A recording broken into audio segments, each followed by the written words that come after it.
My name is Demetrius McLean, and the title of this presentation is Become All Things to All People. The topic of this presentation explores the learning challenges of students experiencing stress, depression, anxiety, and trauma in general. This presentation will follow this format. We'll go over a summary of research related to the topic, the areas of the brain that are involved, how learning is impacted, and the implication and applications for teachers. Let's consider a scenario. This is called Lee's illustration. Lee's a fourth grade student. He lives in an apartment with his mom and his dad who argue almost every single night. Well, one night, the arguing went too far and ended up turning violent. I don't know who started it. It could have been the mom, it could have been the dad. Anyhow, it was a violent exchange. The neighbors heard about it and heard of it because it was at 2 in the morning and were disturbed by it and called the cops. The cops came, arrested Lee's father. Lee seen his father get arrested. He doesn't understand till this day if he's more traumatized by the fighting, the arguing, the cop sirens, whether that be the lights or the sounds, or seeing his father get taken away for who knows how long and who knows where. Anyhow, Lee still had to go to school. Not the next day. His mom wanted to give him a week off, so he went a week later. Lee's in school. He's trying to learn. He knows he's there to learn. But Lee's school is situated on a main road. This main road has a lot of traffic. And with traffic, you're going to hear sirens.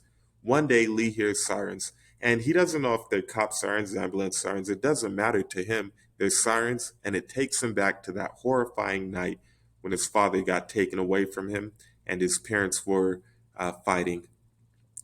So what does Lee do? Lee freaks out. He doesn't show it. He doesn't even cry. He doesn't even change his facial expression, but he freaks out and he zones out. All learning is lost for that day. So my question for you is, in a situation like that, should Lee be held responsible for zoning out? Should students be held responsible when they zone out because of things related to anxiety, stress, depression, or trauma? And yeah, someone may say, well, how should we know that that's the reason why they're zoning out? That leads to our talking points. There's relevant research that shows how teachers and educators can deal with these kind of situations. But we would need to know what areas of the brain are involved to understand if this is outside of the control of our students. Finally, we need to know how this information impacts learning and the implications and applications for teachers. Let's go over this information.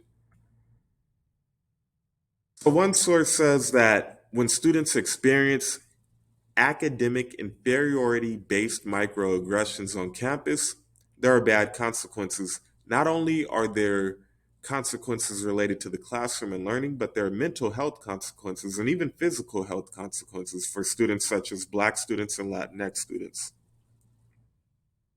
Now, what is academic inferiority based microaggressions? Well, when you consider someone academically inferior, you assume that they're less intelligent. And microaggression is indirect, subtle, or unintentional discrimination against members of a marginalized group. One team of researchers conducted research where they investigate stress, anxiety, and depressive symptoms among Black and Latinx freshmen at PWIs, or predominantly white institutions, and the utility of political activism as a protective factor against racial or ethnicity discrimination, which negatively affects mental health. Now, I don't want to focus too much on the political activism. I want to focus more on how students are how students learning affect it, how student learning is affected when they experience discrimination or anything that can cause stress, anxiety, or depression.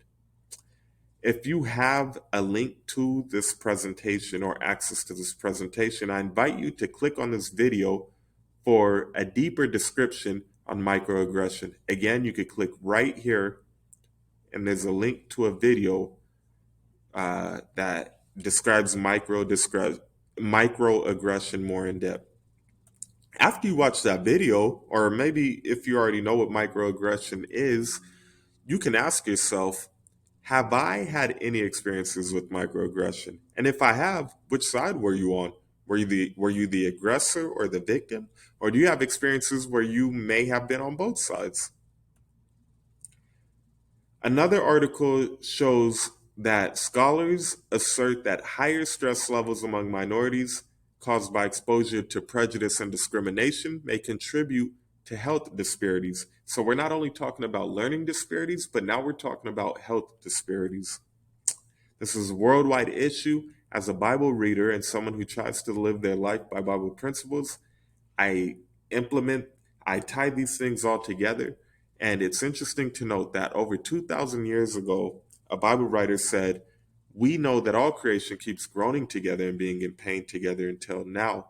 And yes, I understand that this is not just a Western issue or an issue in the United States of America.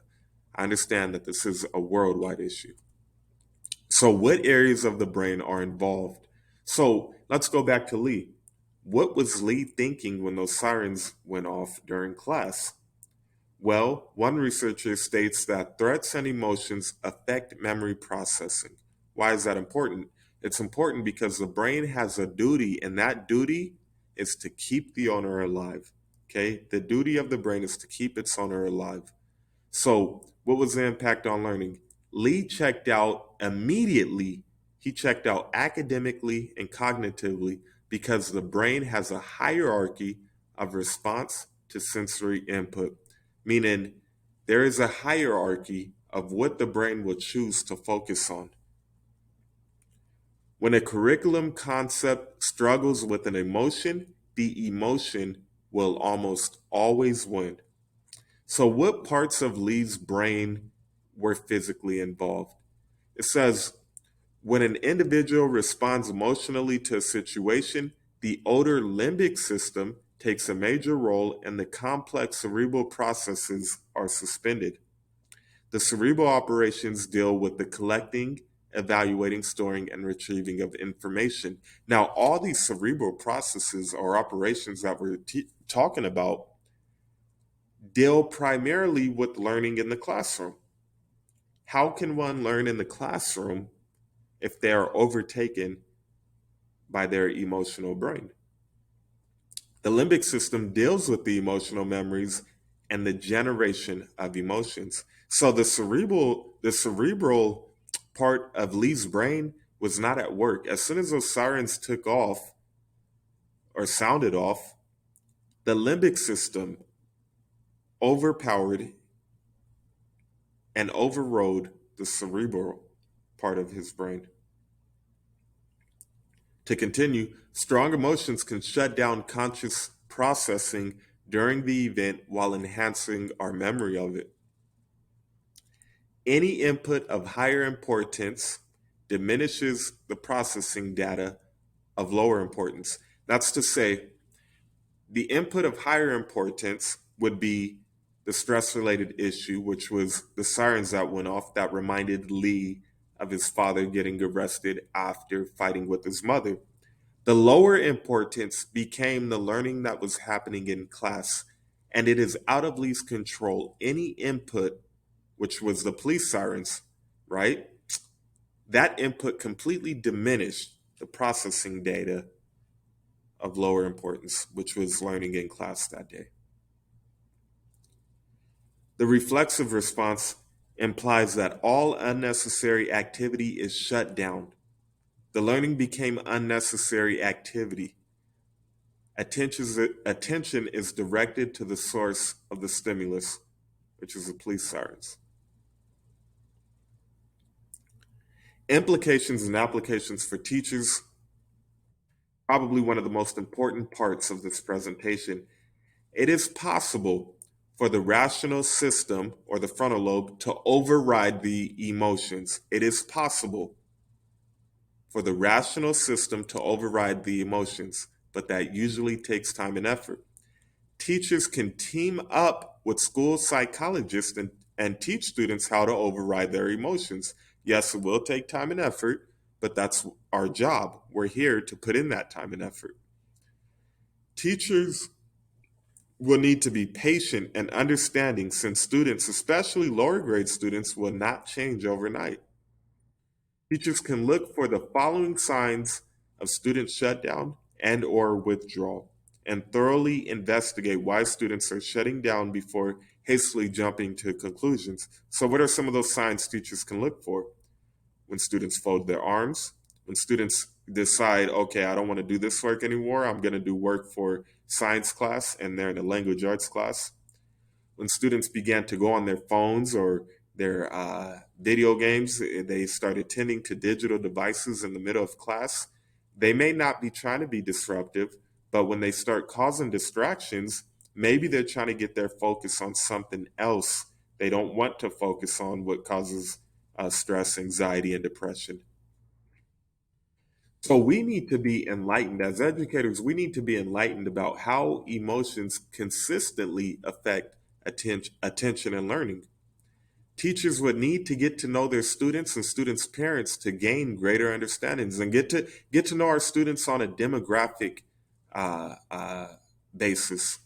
Teachers would need to build positive teacher to student relationships to gain trust. And there are interventions that we can implement. We need to deal with the learner's emotions and convince the learner that participating in the learning situation will produce new successes rather than repeated past failures. Students must sense that teachers want to help them to be right and not wrong. And students can tell reality from falsities. We want to make sure we are being very honest, genuine, and transparent with our students.